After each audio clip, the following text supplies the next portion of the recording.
И во 16-тото редовно коло од првенството на втората фудбалска лига Исток, Осогово не направи некаква промена во поглед на резултатските постигнувања. Како и што се очекуваше, остана без бодови на гостувањето во Гевгелија против стариот ривал Кожув. Иако поразот е минимален од 1:0 и тоа по удар од 11 метри, сепак таквиот развој на настаните конечно го остава нашиот второлигаш скоро без теоретски шанси за задржување на второлигашкиот статус.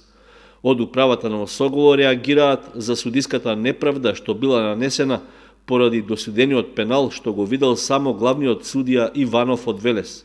Но прашање е дали таквата реакција воопшто може да промени нешто, особено што жолто-сините во низа редат порази и имаат слаба ефикасност во нападите кон противничките мрежи. Потврда за тоа е негативната гол разлика од 32 гола, што заедно со последно пласираниот тим на Питу Гули прави нашиот клуб да има своевиден негативен рекорд. Шанса да се докаже дека може да се постигне нешто повеќе од пораз, Осогово ќе има во следното коло кога на домашен терен ќе дочека Плачковица од Радовиш, која исто така грчевито се бори за опстанок во лигата. За разлика од фудбалерите, каратистите од Кочани продолжуваат со успешни настапи. На државното изборно првенство за деца од 10 до 14 години, што во саботата се одржа во Скопје, 7 членови на карате клубовите Партизани Кочани ги исполнија нормите, со што обезбедија учество на Балканското првенство, што идниот месец ќе се одржи во Истанбул. Карате клубот Кочани на првенството настапи со 7 каратисти и освои 5 медали, од кои 2 сребрени и 3 бронзени. Со сребро се закитија Сандра Настеска до 49 кг и Наталија Карова до 47 кг. Носители на бронзениот медал станаа Саша Иванова до 36 кг, Дијана Иванова во конкуренција над 54 кг и Илија Охумуш до 63 кг.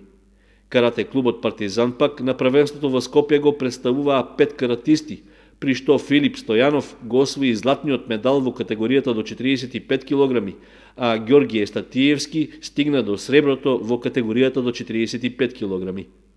Викендов во Прилеп се одржаа државните првенства во џудо, во пионерска и сениорска конкуренција.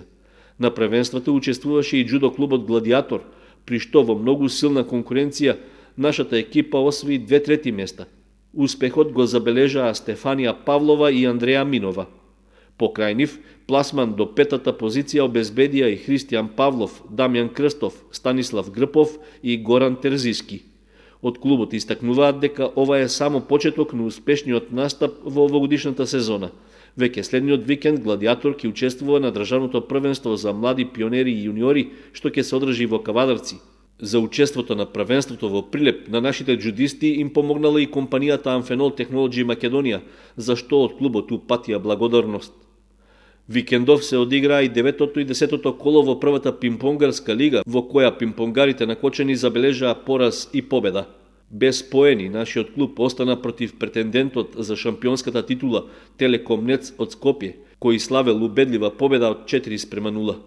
Во 10-тото коло пак Кочани се сретнал со борец Тим од Велес и забележал победа од 4:2.